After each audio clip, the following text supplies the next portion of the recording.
All right, I think we should get started.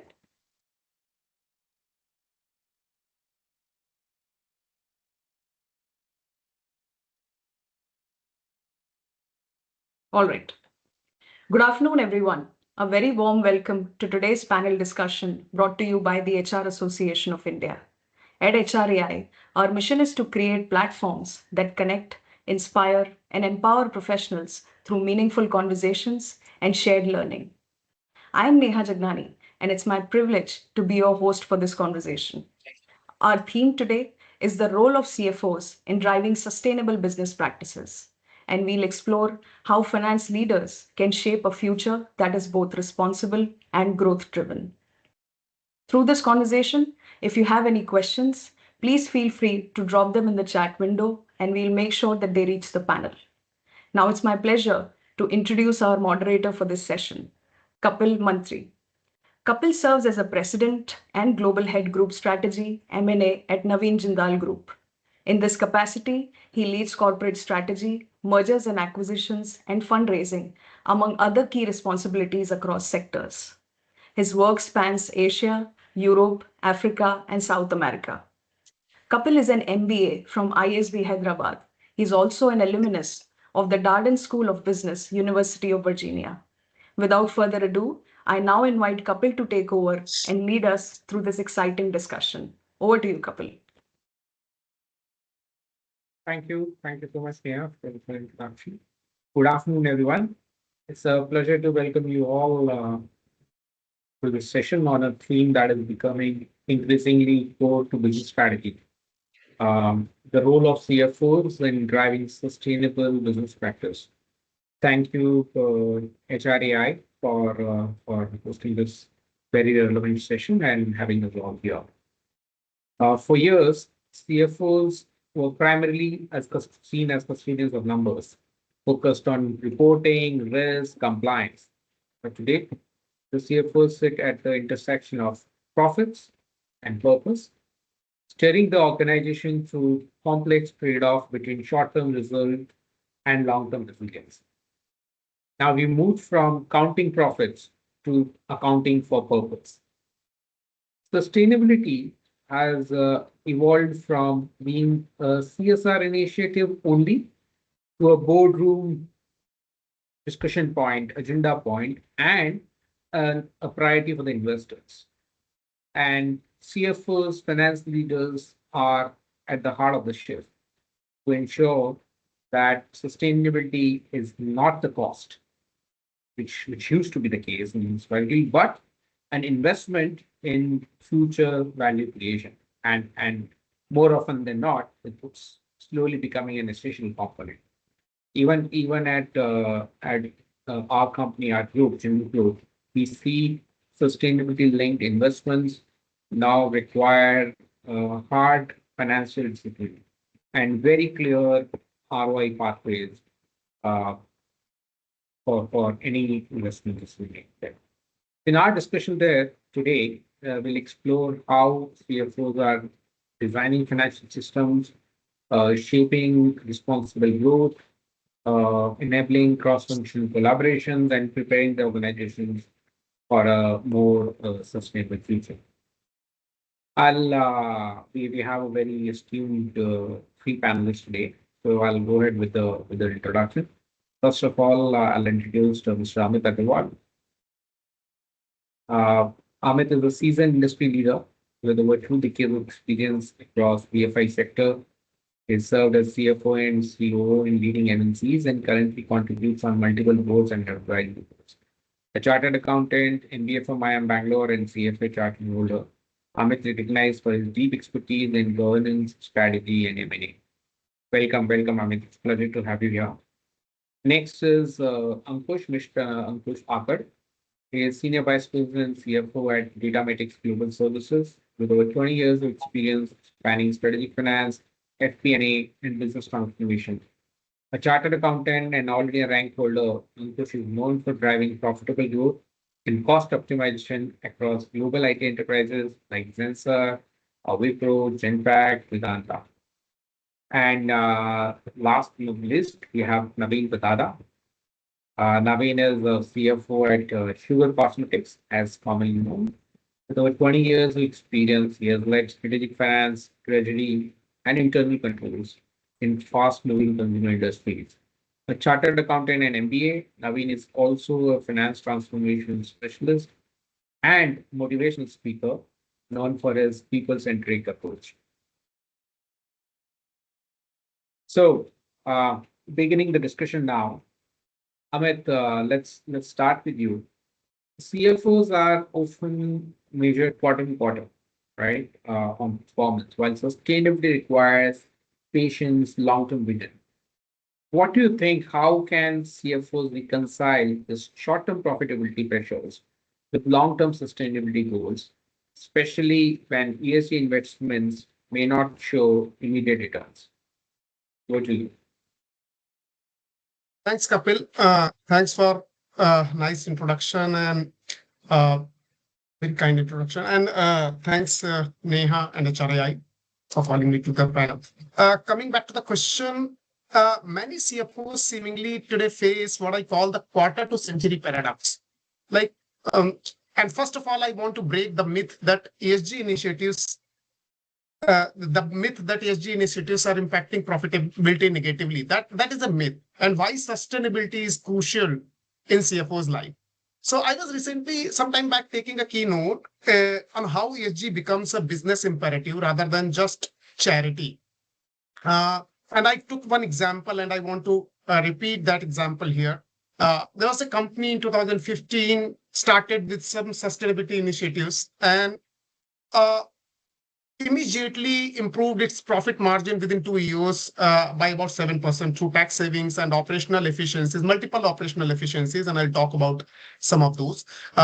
15 to 18% reduction in operational cost, and some tax deductions and CSR benefits, which are there anyways with multiple sustainability initiatives. Within 2 years, more than doubled the revenue. This company from 5,000 crore to 10,000 plus crore, and 25% increase in customer loyalty. And most of it was attributed to the sustainability initiatives. The group was Patanjali, basically. So mm, when I was taking this example, I was also looking at some of the surveys that said, okay, like how many customers favor the brands which have sustainability initiatives, ESG initiatives. Like say 88% of the customers today favor these kind of brands who have some kind of ESG initiatives or adopt the BRSR or voluntarily adopt. So multiple companies have mandatory adoption, but there are a lot of companies. So more than 95% companies who don't have this mandatory adoption. So they adopt, if they adopt BRSR metrics, they are favored by customers, by 88% of the customers. In fact, 76% of the customers stop buying from non-ESG brands. So, and other than customers, employee satisfaction score improved by 14%. And the most important metrics today, most of the CFOs are tracking investors. 89% of investors consider ESG factors in their decision-making process. 89%, whopping 89%. So almost every investor today on earth is first looking at ESG initiative. So and then carbon taxes are being implemented, a lot of other initiatives. So it is not just the charity or not just the human touch, but it is about the business imperative. It is about the business priority, how the profitability will improve. So the narrative has been shifted from ESG as cost to ESG as his an insurance premium for the future model. So what we can do from looking at quarter to quarter, it is indeed it is called a long term investment and all that, but we can always mix the short term imperatives with the long term imperatives. How we can do that? Probably start with quick wins like LEDs, water recycling, waste reduction that deliver 12 to 24 months kind of payback. Building credibility also internally, and then you can look at how the sustainability impact initiatives can impact. Like in Patanjali's case, I have given an example of how they have used self-help groups, self-help group women's to increase their revenue as well as helping the women to rise. So I think best CFOs have now two dashboards in mind, one for the quarter and one for the decade. And sustainability initiatives today have a super large impact on the decade dashboard. Obviously, it has some impact on the short-term dashboard as well. But on the decade dashboard, it will have a very big impact, which will be seen when CFOs present to the board and all. So I will conclude by saying that it is like when you ask this question, short term versus long term, it is like asking a farmer why they are planting seeds in the spring instead of just eating them for a quick snack. It is for the harvest season. Yeah. Very interesting, the Amit, I must say.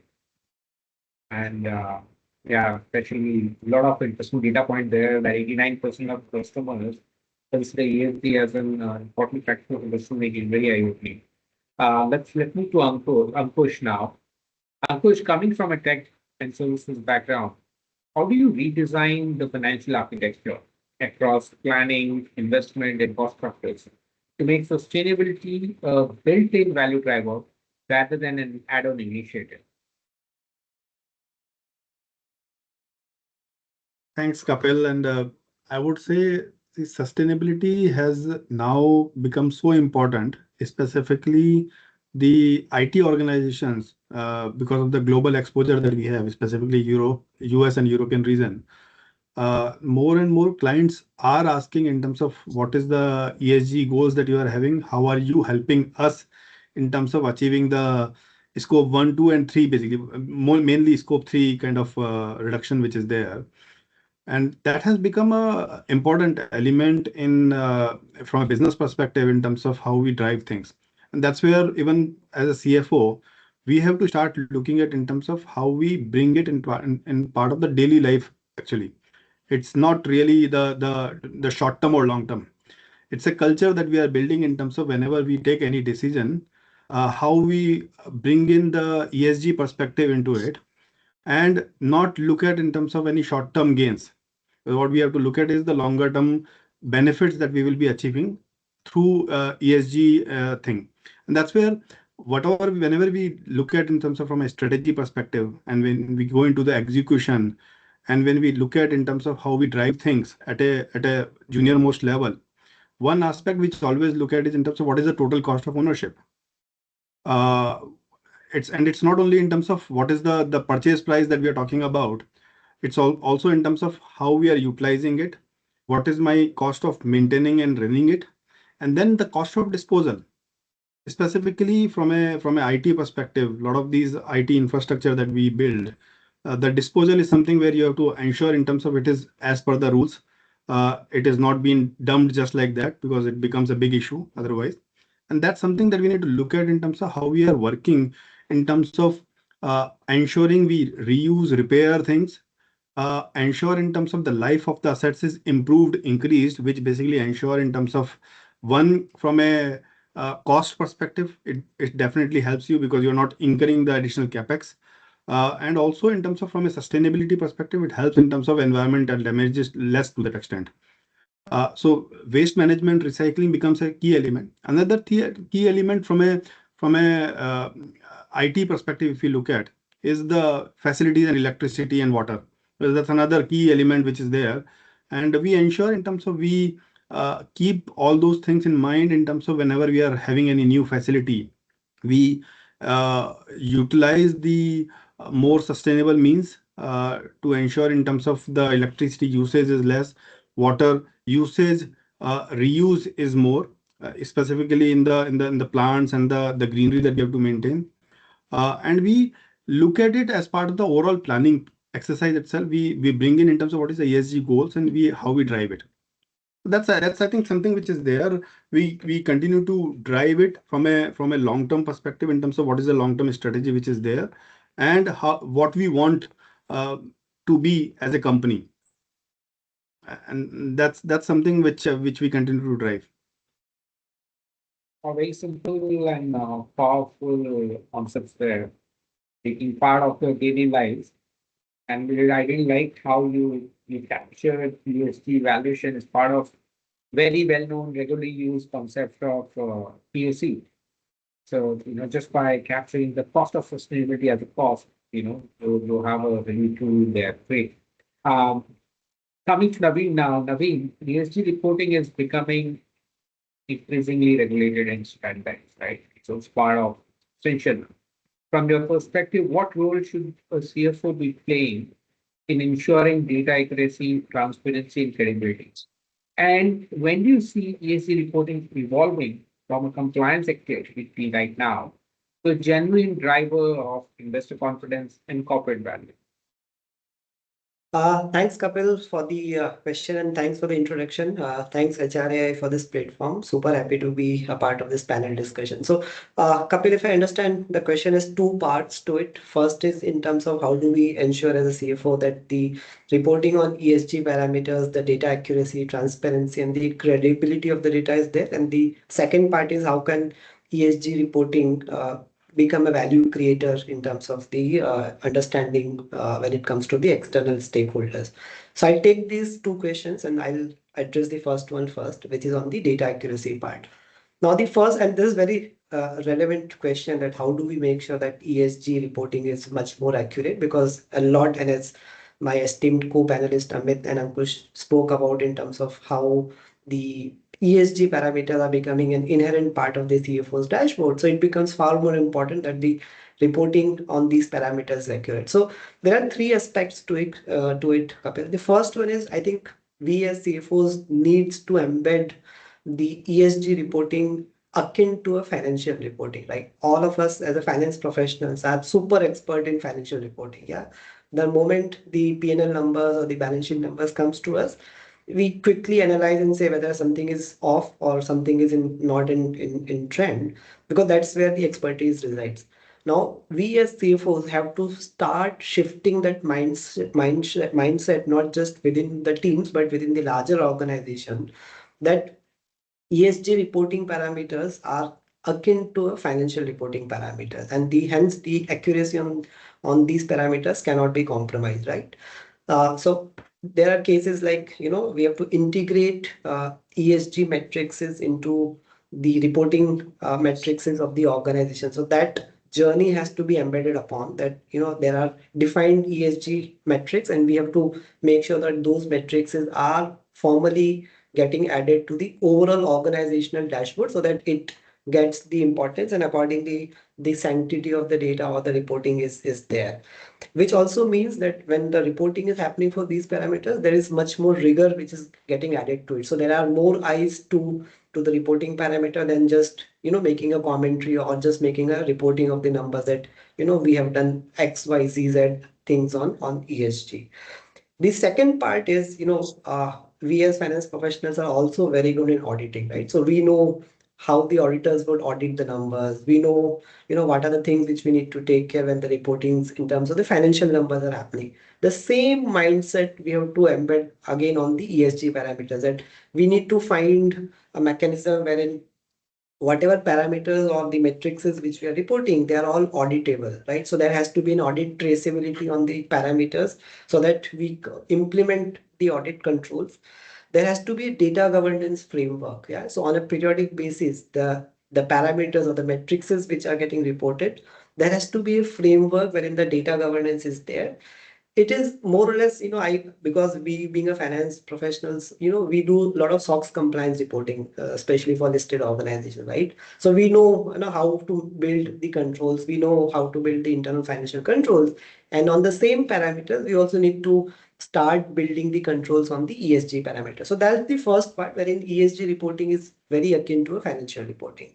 The second part is ESG is actually not just a finance domain. It is actually a cross-functional thing wherein a large part of the organization has to understand the metrics, has to, contribute to the ESG parameter. So it is like a driving a cross-functional alignment within the organization. So, typically, the ESG data typically would sit either with HR or with finance or with procurement and purchase. These are three or four broad categories wherein the ESG reporting would happen. So when we have to drive cross-functional accountability or alignment, we have to set or define the ownership and accountability that, if the data is coming from, let's say, a procurement, that, we are reporting something on ESG on the vendors, so that the accountability, so we need to fix the accountability and the ownership.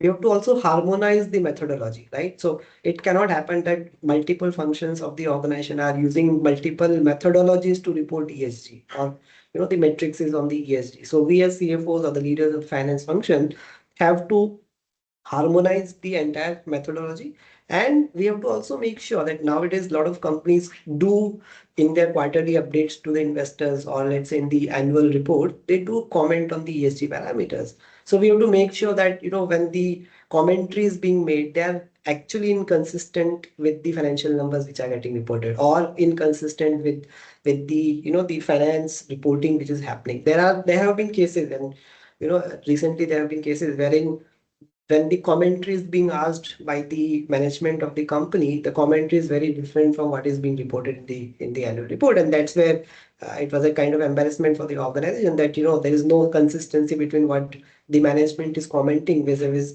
what is getting reported. So that's the second thing, wherein, as I said, because it's a cross-functional element, is where we have to drive the alignment. And last but not the least, we have to prepare for assurance, right? As you rightly said, there is a lot of regulatory eye on this. So we have to make sure that whatever data we are reporting, there is a level of assurance on that data, because regulators eventually would move from a limited mandatory reporting to a reasonable assurance related reporting. So these are three things which, in my view, we need to do as CFOs to make sure that there is enough and more sanctity on the data, enough and more transparency on the data, and hence there is a lot of accountability and credibility in terms of the reporting. So that's the first part of the question. The second part which you spoke about is, when does the ESG reporting evolve from a compliance to a true driver? I think Amit did mention in his comment that there were days when ESG used to be seen as a cost driver. You also mentioned that we need to do CSR activities, so it's like we have to do mandatory, so just spend some money, right? And do it with the ESG. Now, gone are the days when ESG used to be looked as a cost parameter. Now it has to be looked from a value parameter, and the companies who, when they start demonstrating performance and not just disclosures, I think that's the time when ESG would start getting into a value driver mode rather than just a disclosure or a reporting mode. I think that's the benchmark which I would call it out very specifically, that organizations or leaders like ourselves have to move from a mere disclosure reporting to a performance reporting, and that's the area wherein it really becomes a value creator for the organization. Thank you, Naveen. Absolutely. Ensuring consistency is must, cross-functional accountability and readiness for the journey. Absolutely. Now let's look at how CFOs enable collaboration to make this real across the organization. Amit, coming back to Amit, what are the effective ways CFOs can foster cross-functional collaboration between finance, operations, sustainability to embed ESG principles into everyday decision making? Thanks, Kapil. I think Naveen talked about this cross-functional, how we can, but I'll a little bit try to expand. And I think one thing that he also spoke about ESG reporting is akin to financial reporting, and how it becomes akin to financial reporting is because CFO is uniquely positioned with a helicopter view of the entire organization. Because CFOs sit in the intersection of numbers, risk, and governance. Hence, this shift towards making ESG understandable has to be led by the CFOs. So ESG team talks trees, operations talk about tons, speed, etc., and finance talks rupees. Someone has to translate, right? And that is where CFO or the finance team chips in. Before I talk about steps, what are the steps that we should take? Two examples I want to take. One was, as per a report, Tata Steel uses integrated performance metrics that tie energy efficiency to cost savings. So that is about, and another thing that Tata Groups, what I have heard is Alingan initiative that brings together CFOs, operation heads, and sustainability officers from across the group companies, all Tata Group companies. So I think very, very good initiative. And Infosys, I wanted to talk about it, uses integrated executive compensation with ESG goals and deployed AI-enabled dashboards for real-time ESG monitoring across departments. So I think these are some of the ways how cross-functional collaboration and understanding of ESG implication to the financial metrics can be explained. So one is link ESG to operational efficiency, and finance should be the translator. And that's the CFO converts sustainability language into numbers. Second, and because sustainability goals, converting those goals into the universal language of business and data. It is the, as I said, because of the unique position, finance can do the best. Second is shared KPIs and tied incentives. So the KPIs should be shared to, obviously, there are multiple goals shared from the top view. And one of those, very, very important is ESG sustainability goal. And how do we tie it with the incentives and each department incentives and parameters, and see it is performing, because as we have already established, Naveen has talked about, Ankur has also talked about total cost of ownership and how it impacts. So we already established that these initiatives positively impact our profitability, not just the charity functions. So sharing KPIs and tied incentives. Third is embedded finance for sustainability. So there was one, a company, I forgot the name, but it implemented internal carbon pricing.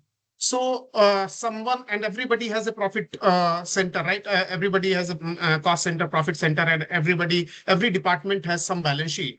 In that kind of accountability models, when you have internal carbon pricing and people who are having more sustainable ways are getting a bit of credits from other departments who are having less sustainable ways, is ultimately going to increase their department's profitability. So I think it is very effective way to have that embedded finance for sustainability.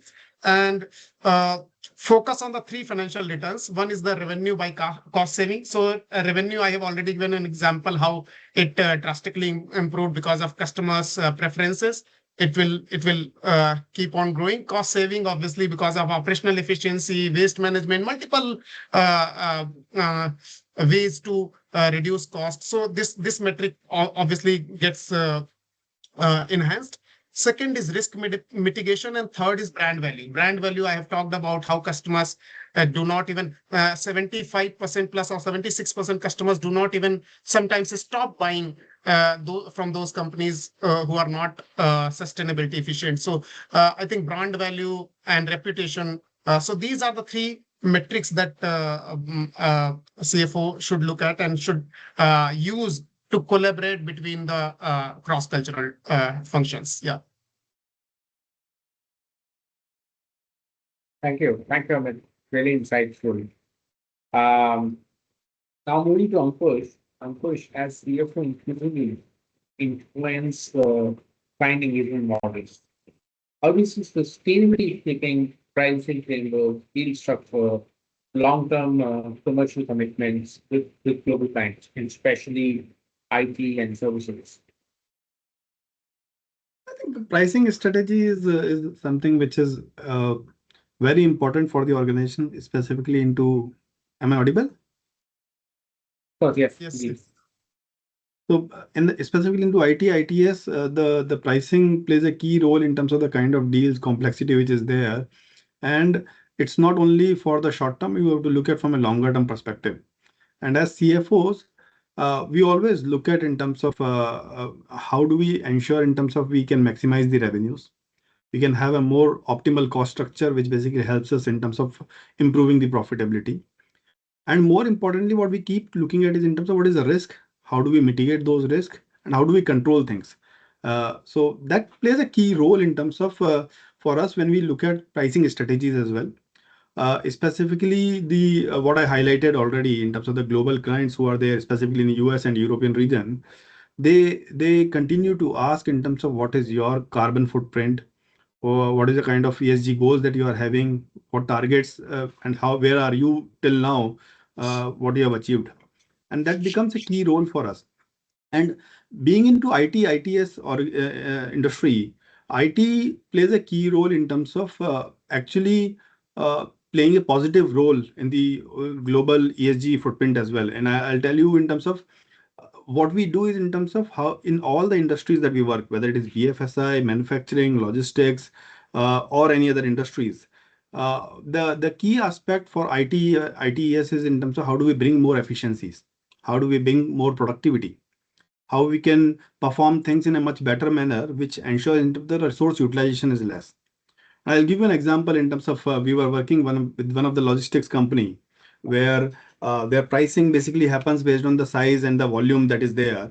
And we basically use the artificial intelligence, computer vision, basically to look at in terms of how efficiently those boxes can be stored so that the maximum volume can go at one go, and the pricing which is there so that you are not charging less or high to the customer as well, which basically builds the confidence from a customer perspective as well. So while it is helping us in terms of doing the right pricing, more importantly it is ensuring in terms of the when goods are carried, it is carrying the maximum load possible and using the artificial intelligence. And we continue to look at those models. We continue to look at in terms of the models like more outcome based pricing models, which is more prevalent today nowadays, with a gain share kind of pricing where if you are able to bring in more productivity, you share higher gains. If not, then you keep the cost as well to that extent. So you continue to bring in more volume, more efficiency over a period of longer duration, because with the kind of efficiency commitment which are there, what you are able to do is in terms of you are able to get a longer term commitment from the customer as well, which helps you in terms of better visibility of the revenue. You have a much better way, like in mutual fund we say longer you are invested, better the returns are. It's similar in terms of longer you are invested in a customer as well, better you investment that you are able to make from an R&D perspective, and give more efficiencies to the customer, which in turn helps in terms of achieving the sustainability goals as well. So which is something that we continue to drive and do. Specifically, if I also look at in terms of many industries now, what you look at is the SaaS model, more as a service kind of model, where you're not owning the asset, but what you basically get the benefit is the from the services only. And the uh, see, when I started 2 decades back, okay, one of the aspects from outsourcing industry, I was just wondering why outsourcing. What is that achievement? Is it only cost arbitrage? But gradually, what I have learned is in terms of it's not cost arbitrage alone. It's basically we are outsourcing the services to somebody who can do a much better job, which is something which is not core to me, but core to somebody else.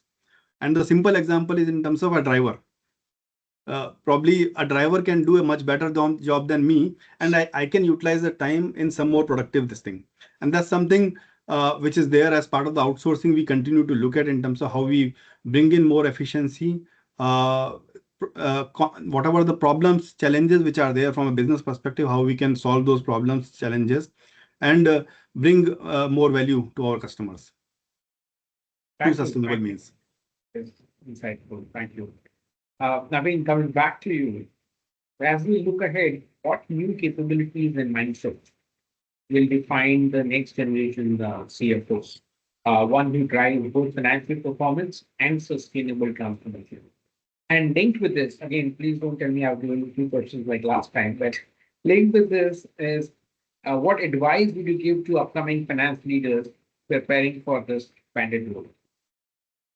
Yeah, thanks for the question. I think very relevant question, Kapil. So In terms of the skills or the mindsets from a leadership perspective or from CFO's perspective, I think there are a couple of pillars which I would talk about. The first is, create a strategic value architect in your organization. We as a leaders needs to create that strategic value architect wherein we are driving not just value creation for the function or for the individual, but we are driving value creation for the enterprise. So we need to drive the enterprise-led value creation. I think Amit spoke about how ESG is not just helping profits, but it's actually helping creating the value in the entire ecosystem. So we as finance leaders needs to acquire that skill set, that how do we drive the entire enterprise level value creation and not just finance. And there the entire matrix is on ESG and the reporting parameters comes in.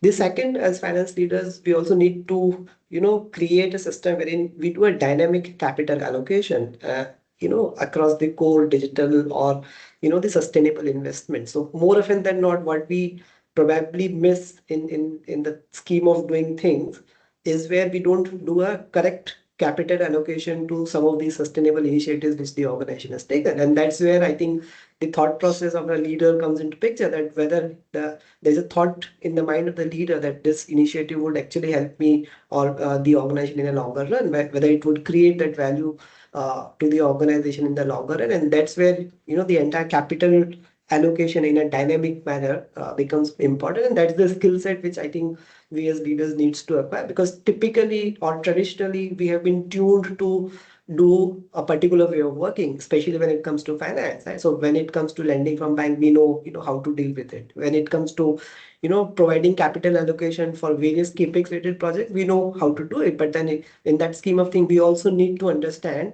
that how we need to allocate enough and sufficient capital on the sustainable linked initiatives or ESG linked initiatives. And third is, of course, on the scenario based, strategic planning, right? So we have to acquire that skill set wherein the planning is no more a static planning when we create once in a year annual operating plan or budgets, but we create a dynamic and a more strategic scenario based planning wherein basis the latest scenarios which are happening in the industry for your organization, we create that dynamism in the operating plan. So that's on the value architect. The second is, we as finance leaders also need to act or behave like a sustainability and an impact integrator, right? As I said, the thing starts with us because we as finance leaders know how it can impact on the entire value creation for the organization. So you have to start embed those ESG or let's say a climate related metrics into the entire planning, and not just planning, but in let's say for a listed organization, when we create an investor pitch or when we create an investor report, how it can also form part of the investor reporting. We have to acquire that skill set that we need to find appropriate reporting from an investor's point of view on limited or let's say on exhaustive parameters on ESG or climate metrics. We have to leverage some of those green financial instruments which are available in the market to unlock capital, right? I can talk about one of my earlier organizations wherein I was sitting on huge cash, and I actually pressurized or pursued the banks, some of the multinational banks in India, to create a product which is specifically linked to ESG. Now, when I still remember when I spoke to them for the first time, they said, "Oh, you know what? This is not a concept which we are driving in India." And I actually was able to push them because I had a lot of money in my bank account to say, I would give you a deposit, but the deposit would be linked to an ESG parameter and not just a normal deposit. So, and they, in a matter of 6 months, they actually came up with a product which was specifically catering to my requirement. So that's how we as finance leaders need to understand that how do we unlock some of these potentials by using some of the green or the financial instruments which are there. The last part on the entire thing is in terms of how do we manage the external ecosystem, or how do we manage the external ecosystem by influencing, right?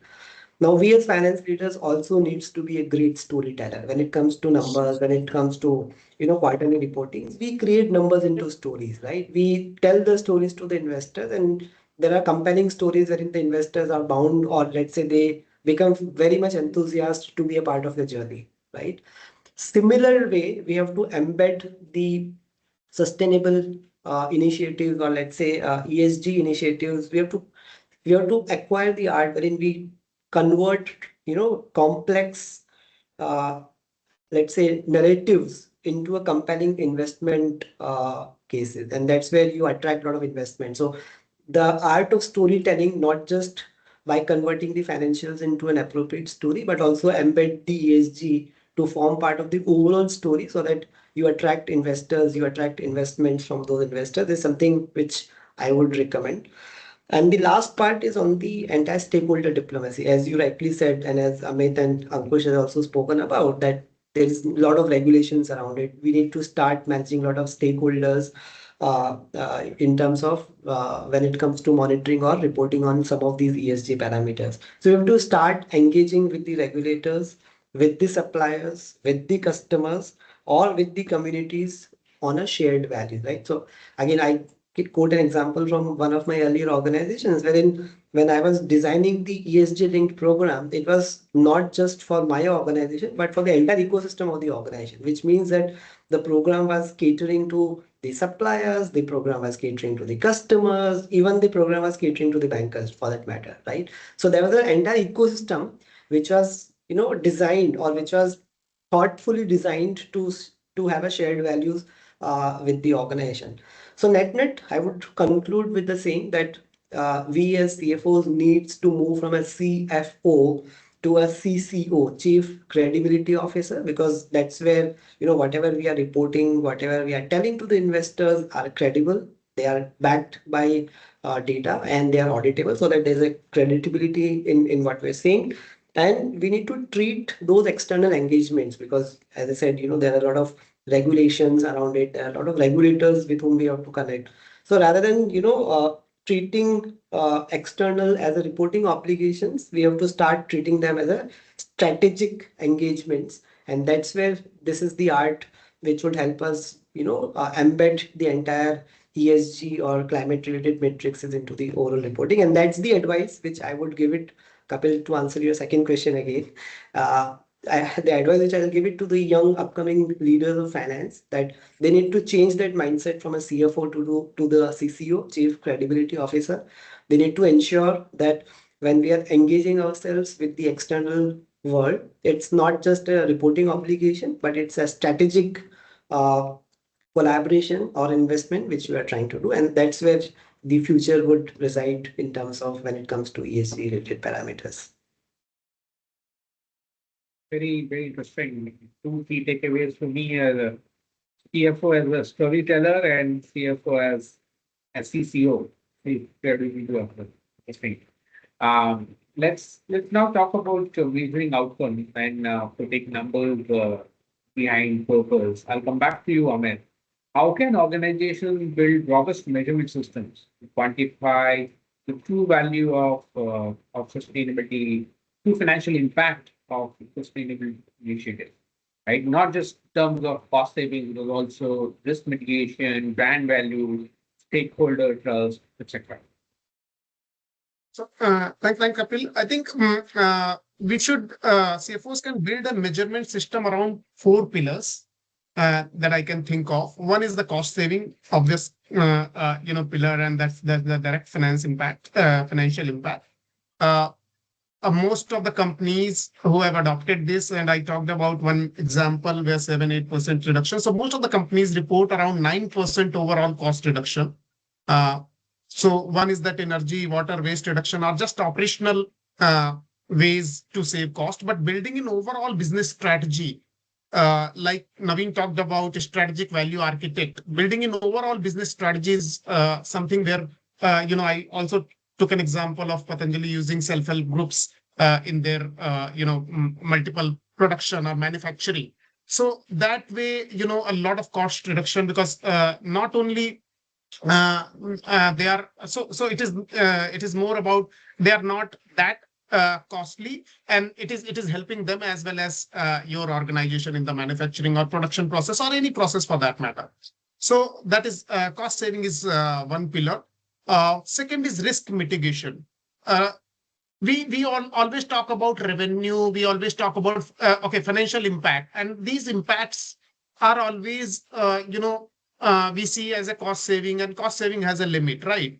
But the risks have a very higher downside if you carry a risk like climate risk. So one very relevant example is a factory that shuts down due to water scarcity is the ultimate hit to everything: quarterly profitability, yearly profitability, 5 years plan, everything is if the factory is shut down for 6 months or 3 months, all of the plans, all of the business planning, financial planning will take a hit. So I think downside is very higher. It is about the risk mitigation. How do you kind of inculcate risk mitigation into this measurability? Third is obviously the obvious choice: financial metric, revenue uplift, and the brand premium. So brand premium is the anchor, and then revenue uplift comes from the backside. So because if as I also talked about how customers prefer, and also sustainable products often command 5 to 20% higher premium pricing,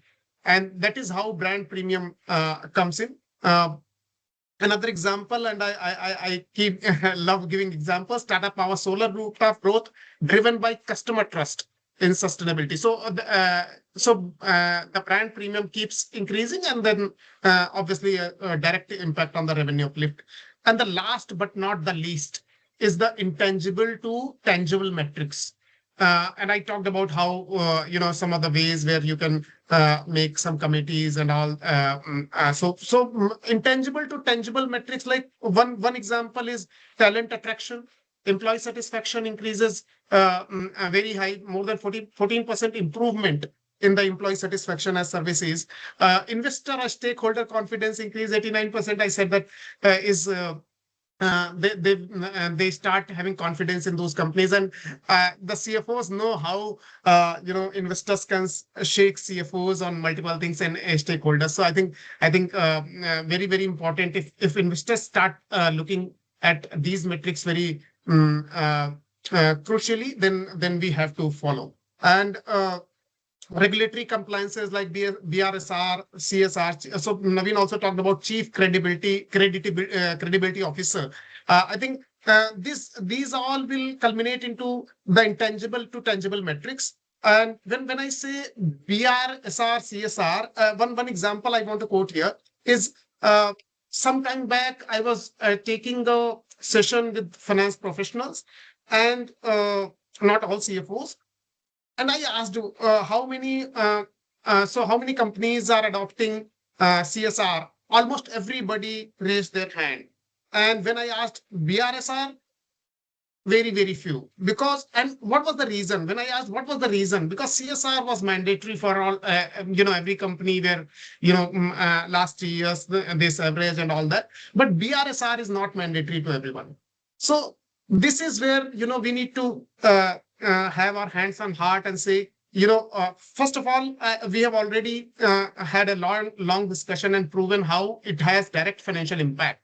But even if it is in the short term, very short term, doesn't have a direct financial impact, how we can create long term value and do things that we are not needed to do today will make a difference. So what gets measured gets invested in. So ESG is no different. If you can measure the cost of coffee in the office, you can measure the cost of a carbon, right? 1 kg, this 1 ton carbon and all that. So and the cost to be measured is not to just the society, cost to the society, but also to the long-term losses to the organization as well.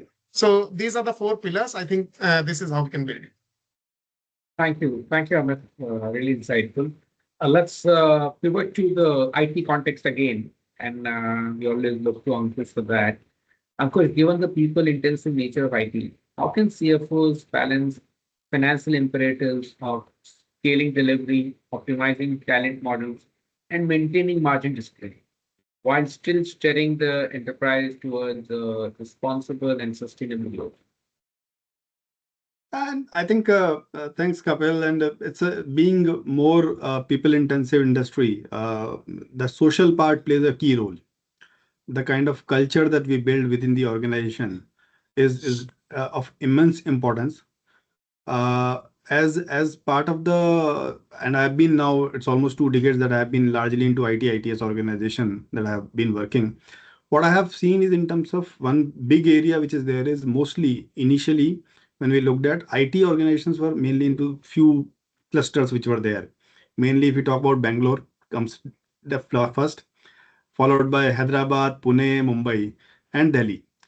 These are big cities which are there where mainly we are present. Okay. And what we have also seen is in terms of over a period of time, there are a lot of attrition because of there are a lot of demand which is there in those cities as well. The talent is available, but there is a lot of demand as well. So your attrition is also very high.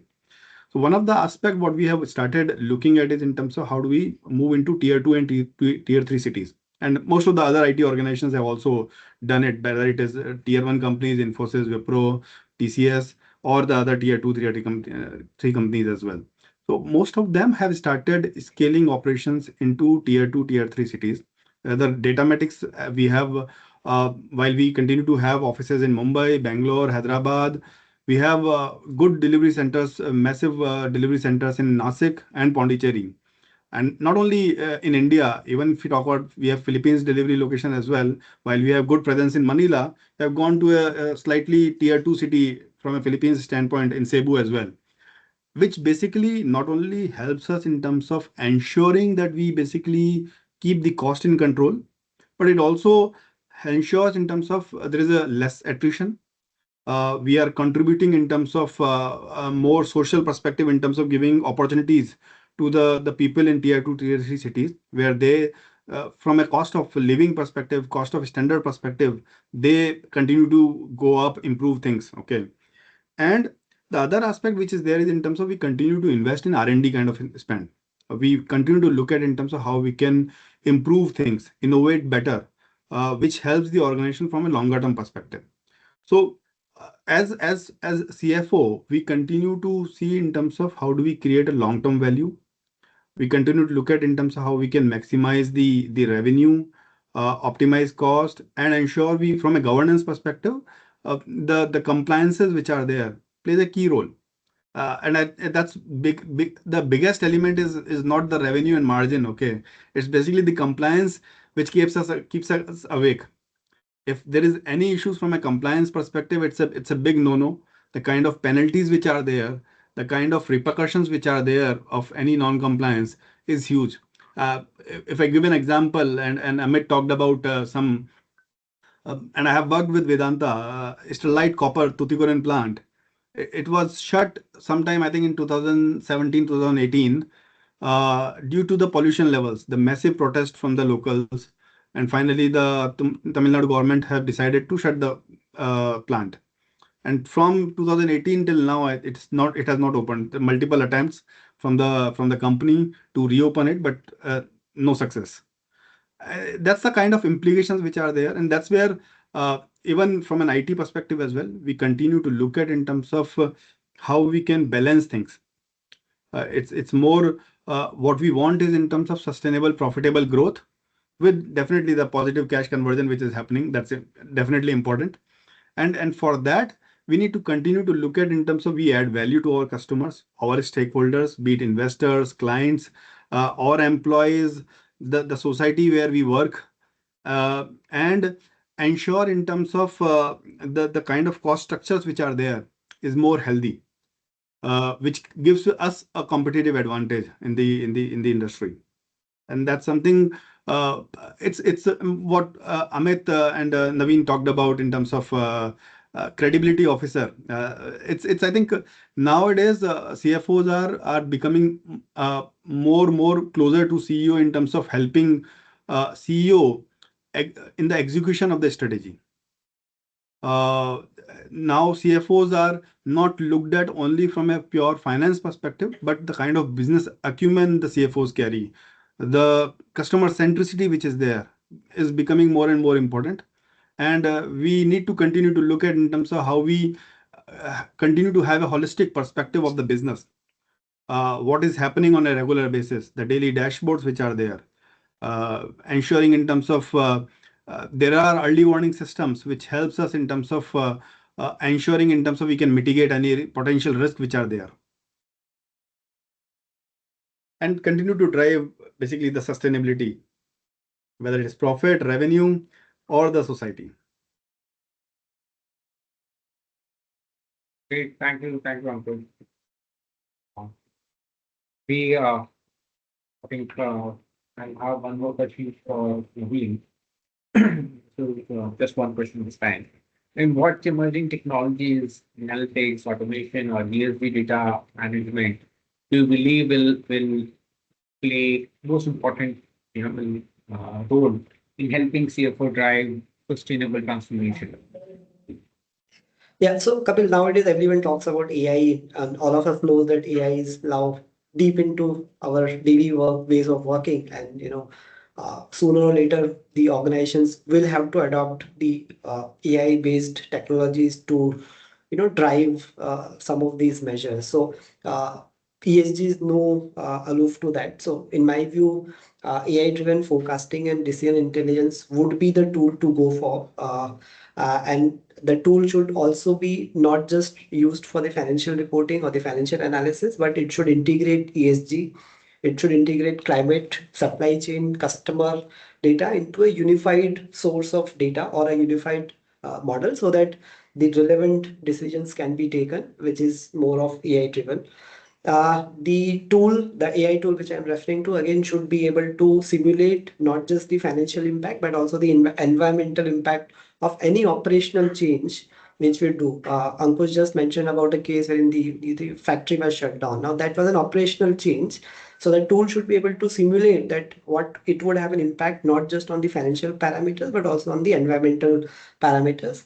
And of course, automate the entire reporting so that, the bandwidth of the team is freed to do a lot of these, ESG related understanding and, more concrete data on more concrete reporting on some of these parameters. So just to conclude, because I know we are running short on time, so just to conclude, I think there are 5 things which we need to do or the future ready finance teams needs to adopt.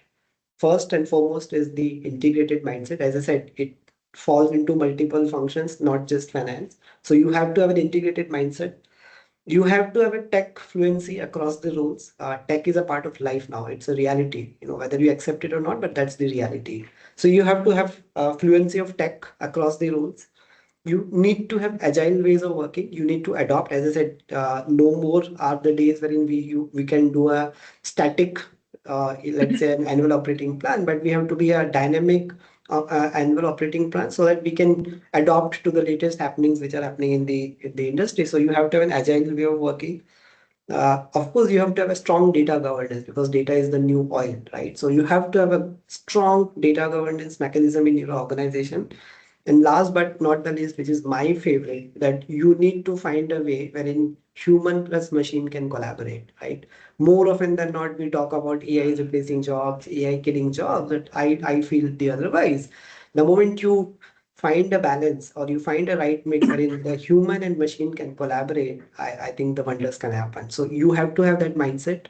And if you have that, I think you are a future ready team. So that is where I would conclude my the response to the mindsets or the skill set which the teams needs to adopt. Thank you. I mean, very, very interesting discussion here. Uh, as we close discussions, I think it's for too many themes, too many great ideas, but we just try to think what are the key themes for me that we take away. Right, is first, CFO's role has evolved just from a gatekeeper or accountant to a growth architect and balancing short-term performance with long-term sustainability. And then second is sustainability is not a cost of doing business, and it's a way of doing business and embedded in the capital allocation, client management, performance, and more so since clients are asking about it. And if you notice, interestingly, all three speakers mentioned about it. Amit mentioned that 89% of customers consider ESG as an important factor for decision making. Ankush brought about that how his European customers were asking about their ESG footprints. And Naveen mentioned as that he as a customer was asking for a product for his deposit for a lower ESG footprint or ESG friendly. So, how every customer, every client is thinking about ESG. That's very key. And third, the next generation CFO will be the one who leads the data, empathy, and purpose. who is a good storyteller, and also who is a good chief credibility officer. So yeah, thank you so much. Amit, Ankush, Naveen. It's been truly insightful. And thank you for all the audience for patiently listening to it and hopefully explaining. I'll hand over to Neha now. Sure. Thank you so much, Kapil and everybody, for your insights. We have just one questions in the chat window, and any one of you can pick it up. We'll make it very quick. It's by Faisal. It says, how can employees at non-leadership level meaningfully contribute to organization's sustainability goal from a finance or operations perspective? Any one of you can pick this up.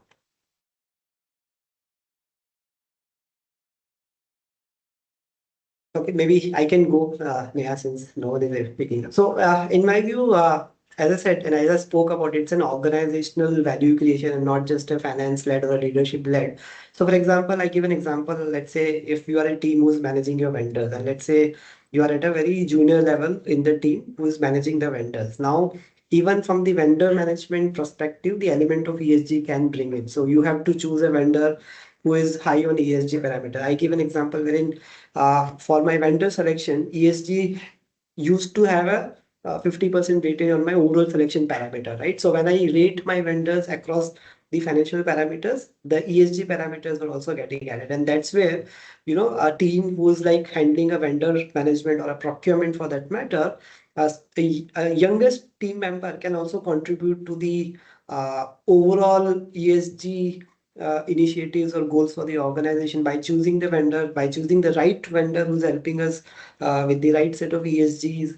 As I said, it's not just about your ecosystem or your goals, but it is about the entire ecosystem which is working along with your organizations, be it vendors, be it customers, be it your internal stakeholders, be it your investors. So ESG is no more initiative or a thing which the top leadership has to drive. It actually, on the contrary, comes a lot from the frontline guys, the persons who are actually dealing with your customers, be it a frontline sales team or with your vendors, be it a procurement team or a planning team or a purchasing team. So irrespective of the leadership level, I think there's a lot people can contribute, teams can contribute. And I just gave an example of selecting the right vendor with the right ESG parameters, with the right ESG audit, so that as an organization, we are creating an entire ecosystem around ESG and not just a mere, reporting or a parameter around ESG. Sure. Thank you so I much. want to add one thing on this is, you don't need to be a leader. You just lead by example. And I want to give one example. One place, this admin supervisor, he placed it, take only what you want to eat, planet is watching. So everybody can, you can take micro actions to create impact. I guess the position doesn't matter. Thank you so much, Amit. That was great. And Naveen for addressing the question as well. Thank you, Ankush and Kapil as well for this insightful discussion. And to the audiences for joining us today. This discussion has truly given us fresh insights and practical takeaways. And I'm sure the audience today will leave with some fresh ideas to reflect upon and apply. We look forward to having you with us in our upcoming sessions as well. The next panel discussion is on flexible work hours, productivity boost, or schedule confusion. It is scheduled on 4th of December. Until then, stay inspired and stay connected. Thank you, everybody. Thank Thank you, you. everyone. Thank you, everyone. Thank you. Thanks a lot. Thank you. Thank you. Bye. See you.